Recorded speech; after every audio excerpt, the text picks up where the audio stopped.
ever been lost, not knowing where to go next, not knowing where to turn or who to turn to? This is the episode for you. Welcome back to another episode of Peace Evangelical Lutheran Church's Sermon Podcast.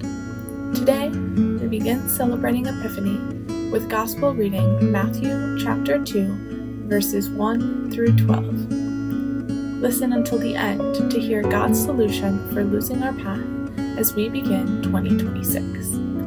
As always, thank you for following the show on Spotify or wherever you get your podcasts. So you know that moment when you're driving somewhere new, you're following your GPS really carefully, and suddenly the calm voice interrupts, recalculating. Maybe you missed the turn, maybe construction closed the road, that little spike of panic mixed with frustration hits. I was supposed to be there by now.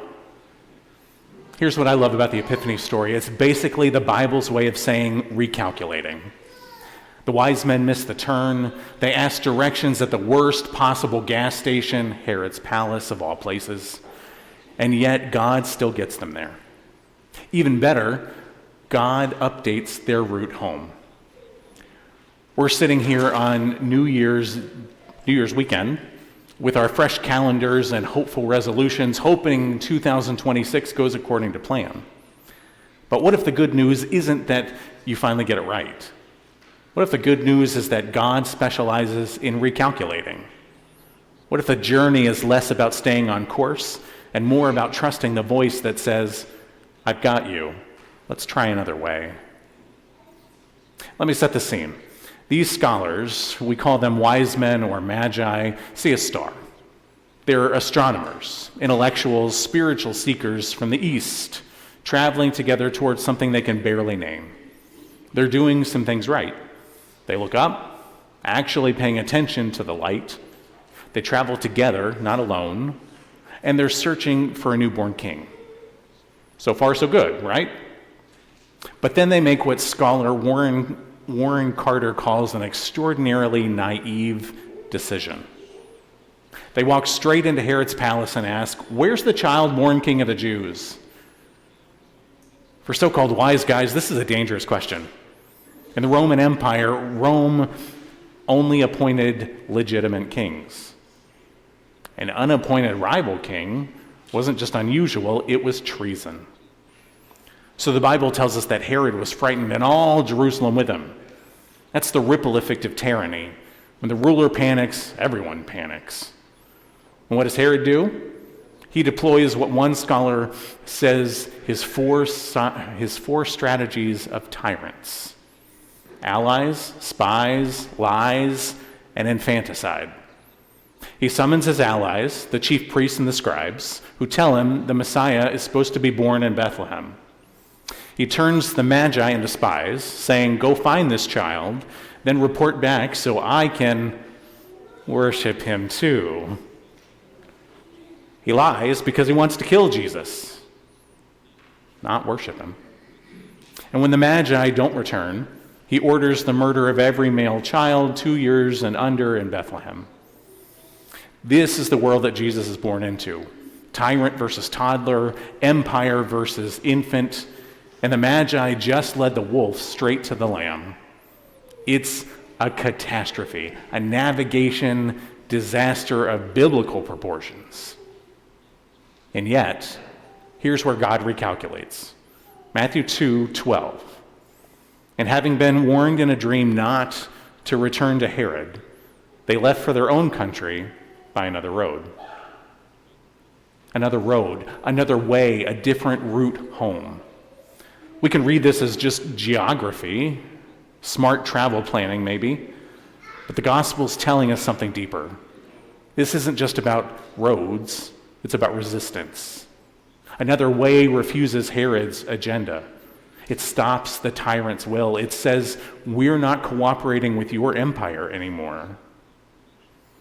The Magi started out foolish, dangerously naive.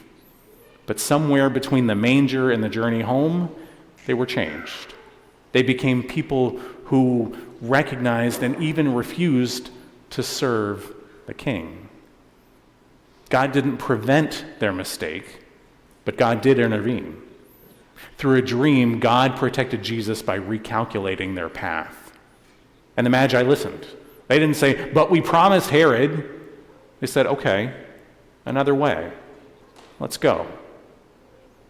That's the gift of Epiphany.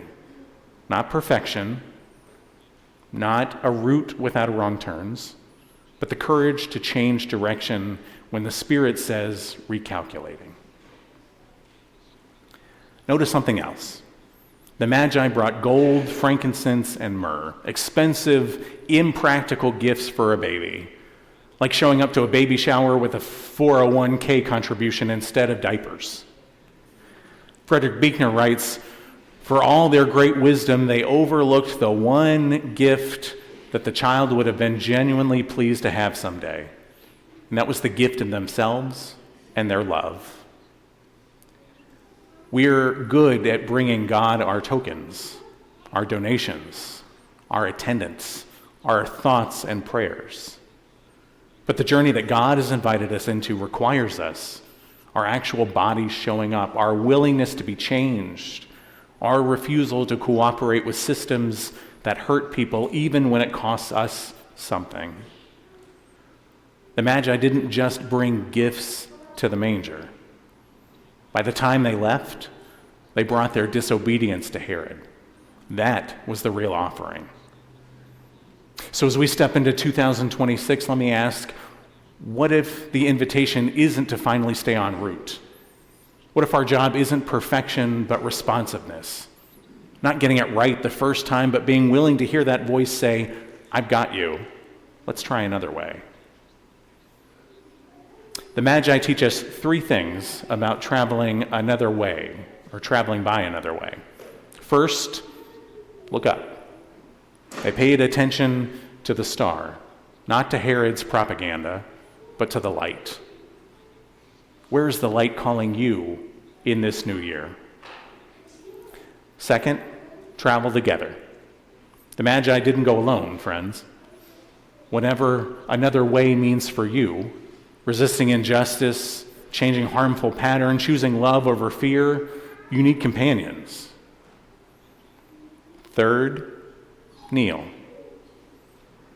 The Magi had the humility to recognize this child was more important than they were.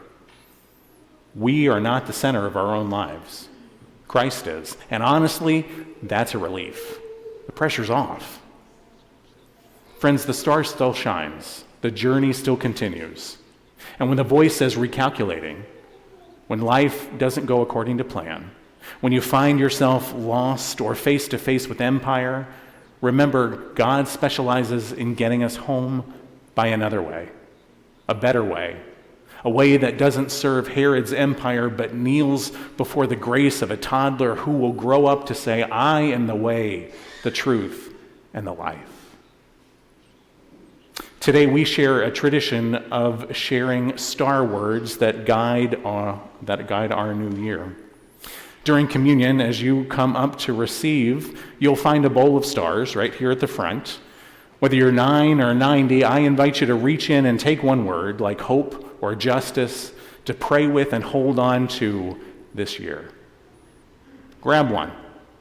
Don't overthink it. Let it be your star this year.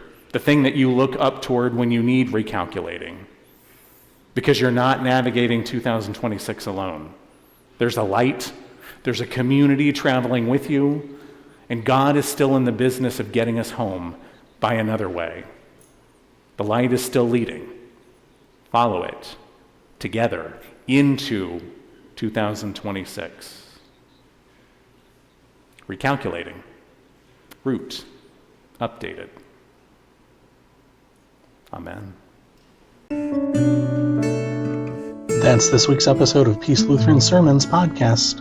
Don't forget to join us next week for another episode. Thank you for listening.